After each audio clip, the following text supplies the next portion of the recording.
Macca's Guides. Hey everyone, Macca here, and I just got back from a trip where I was invited out to play a full hour of Star Wars Outlaws by Ubisoft. I want to go over what I played, what I enjoyed, what I maybe didn't enjoy, and talk a little bit about my time with the game. My 1 hour with the game was split into three 20-minute chunks where I got to experience three main missions of the game that were very different. I got a small taste of a lot of the different mechanics in the game and a lot of the different things you can and cannot do, although I didn't get to play around too much with things like abilities or the kind of weapon crafting system. As far as I could tell, we were playing on a PC build in 4K, but I wasn't really able to meddle around with the settings too much. Unfortunately, we weren't allowed to capture our own gameplay, so what you're watching is the missions that I did, but this is not the way I necessarily did them. So in this first 20-minute section, I was tasked with overriding the cargo authorization, getting to a trailblazer, holding out against a bunch of enemies, and then actually flying the trailblazer. And this was probably one of the more action-packed missions. There was a cool little stealth mechanic here at the beginning, and you actually get bonus points for basically not raising the alarm. A lot of different things happened on screen kind of all at the same time, so I'm going to just kind of address them in order. You do have a companion named Nyx. You can use Nyx for a variety of things as a distraction towards enemies, in order to set traps, in order to go and fetch certain items for you while staying in stealth. And you can even just get them to attack a second enemy while you're working on a first enemy to stay in stealth, even if there are multiple enemies in a room. You'll also notice that there is a kind of crouch ability and a cover system.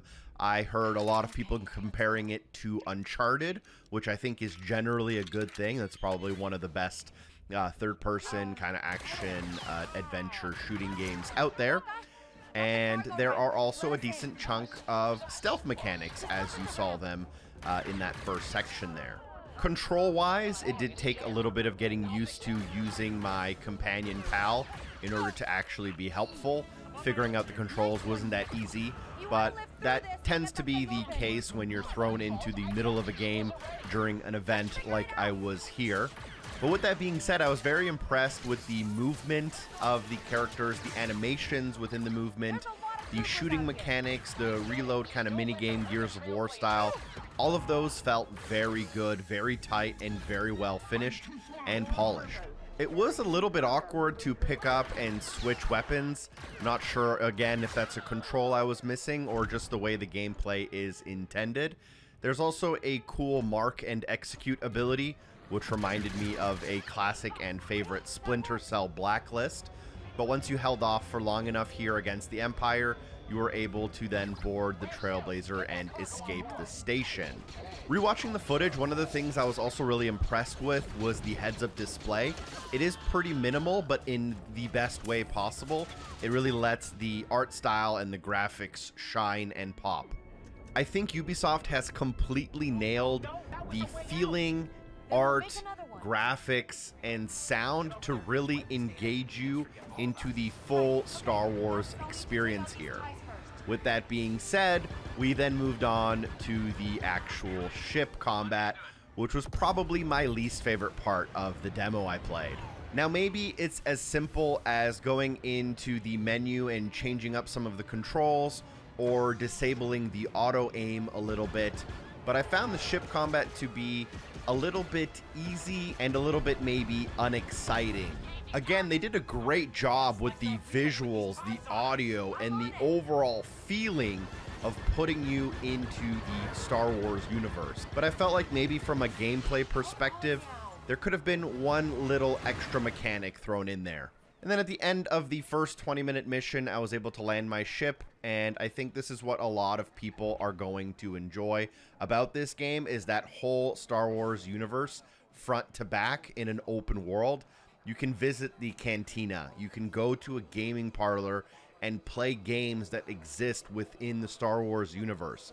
It is totally engaging and engrossing, and every single thing is thought out to fit the universe. With that being said, my 20-minute time limit was cut short in that first mission, and I started the second mission. So the first one was all about kind of combat and the space combat. And then the second one I'm playing here is all about exploration and traversal. And this is another place where I think the game really does shine. And as you watch here, I think you're going to see some of those comparisons to Uncharted 4 again, with the way that you interact with the world, the way that you traverse the world from ledge to ledge, from area to area, and using things like your grappling hook to get across big gaps. I also noticed that in this mission, there were just a ton of little items to pick up. Most of them didn't really seem particularly valuable at first, but it did a great job of making sure that you checked every nook and cranny before you were ready to move on to the next hallway or the next room or the next area. You'll find little things on benches, in treasure chests, and that involves credits, that involves items that you can use to heal, and other items you may use to maybe upgrade your character or your gun. I'm not exactly sure what some of these things are used for quite yet, as that is not a mechanic I was really able to explore during my time with the game. However, there was some light puzzle solving, as you saw with the way that door opened. This kind of works like a tutorial. The very first door, obviously very easy. It doesn't get too much more complicated in this one mission, but you can imagine that we're going to have to start finding these kind of little generators to power the doors. They're going to be a little more hidden every time. There may be more than one every time. And then that's going to be the way you're able to get to the next rooms. Another thing I actually really liked during my time were the mini games. There were a couple of mini games shown in the first clip when you were hacking the computer or when you were trying to hack through a door. They'll use things like symbols in puzzles or even music and rhythm, but they're pretty simple but very fun to engage with, and they have a very rewarding solution to them. And you'll see those kind of scattered throughout the game when you're trying to either hack through a door or interact with some kind of a lock. A little bit later on in the mission, we were tasked with restoring power to the reactor, which did give kind of 2010's Ubisoft, Far Cry, radio tower vibes, which, you know, is a little bit of a meme and a joke at this point, but they've stayed away from those for quite a while, so maybe a small return to form was in time for them. This reactor itself was pretty easy, but I think one of the kind of important things it serves is it just adds a little bit of variety. This was one reactor in one room during a bunch of different rooms with different things. And I think during an open world game like this, where you are doing so many different things, that variety is important, and I think that's kind of where it shined. This mission then culminates in a pretty lengthy cutscene, which I'm going to skip just for story spoilers and whatnot. But I think that's something that fans are going to get a kick out of, is the amount of story here, the amount of cutscenes, the characters, the relationships between the characters, the relationships evolving over time as you play. And the fact that there are lengthy cutscenes is probably a welcome decision for a lot of people. But we were escaping the shipwreck through a pretty action-packed sequence, and then the mission ends with a very brief time on the speeder. And from my extremely brief time on this vehicle, doing a quick little loop around this grass patch, it did feel a little stiff. That is something I really want to pay attention to more as the game comes out in August. And then last but not least, my third 20-minute mission involved me going into the wellspring, collecting a relic, and then returning that relic to a notable person in town. Personally, this was one of my favorite missions, and that is simply for the fact that you can do a large majority of it in stealth, and the sneak mechanics and the movement feels so good, and using your little Nyx companion to do little things for you around the world that are going to help you do that sneaking felt really, really good. It was a little less flashy than some of the action-packed sequences earlier, but personally, that's just something that I enjoy.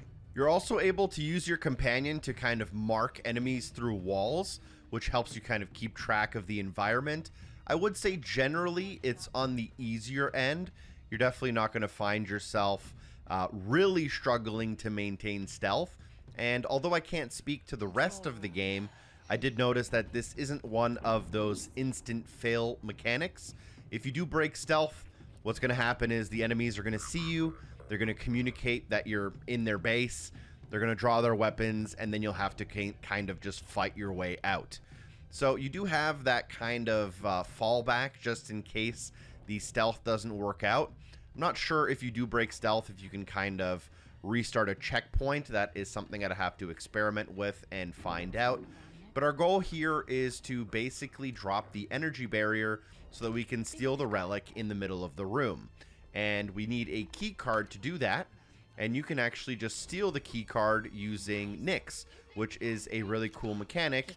And you even get a little QTE that shows up on your screen to make sure that you successfully grab the item you're looking for.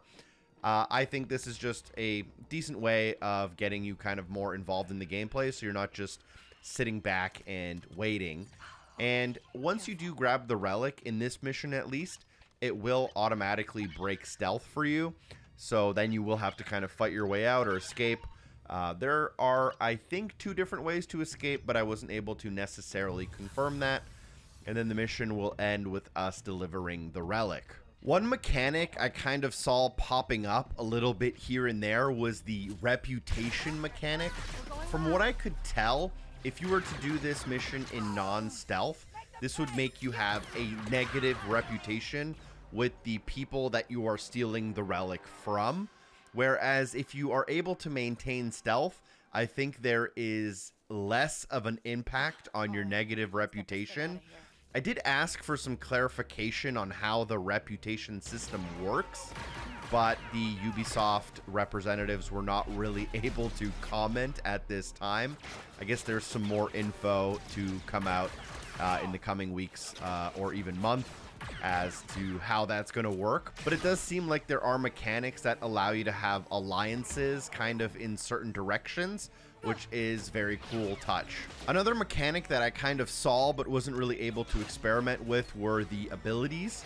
I did touch on them briefly earlier, but it does seem like there is some sort of an ability tree or some kind of leveling system to make your character better over time. I don't know if it's going to use character experience like a level, or if it's going to use an in-world currency like credits or something like that. So it will be very cool to kind of upgrade your character as you play through the game. I would imagine you could make your weapons stronger. Maybe you could have more health or more speed. And that's something that should be pretty exciting to play around with. And then at the end of this third mission, I was able to return the relic to the Queen after taking a long stroll through this little town. Overall, I was really impressed with my time with Star Wars Outlaws. Even as someone who isn't the biggest Star Wars fan, I still found myself pretty engrossed in the world. I think they did a great job at the world building, and that's through the music, the audio, the graphics, from a technical standpoint, but also from an artistic standpoint. I think they really nailed all of those things to really put you in that world. So either way, you can play this game at the end of August. You can, I think, pre-order it now. It is available as the standard edition. I believe there are some upgrade editions available as well, and it should be launching into Ubisoft Plus if that's your thing. So thank you so much for watching. Hope you guys enjoyed the video. Shout out to Ubisoft for inviting me out to play this game. Thanks to everyone on Patreon for supporting the show. I'll see you soon. Peace.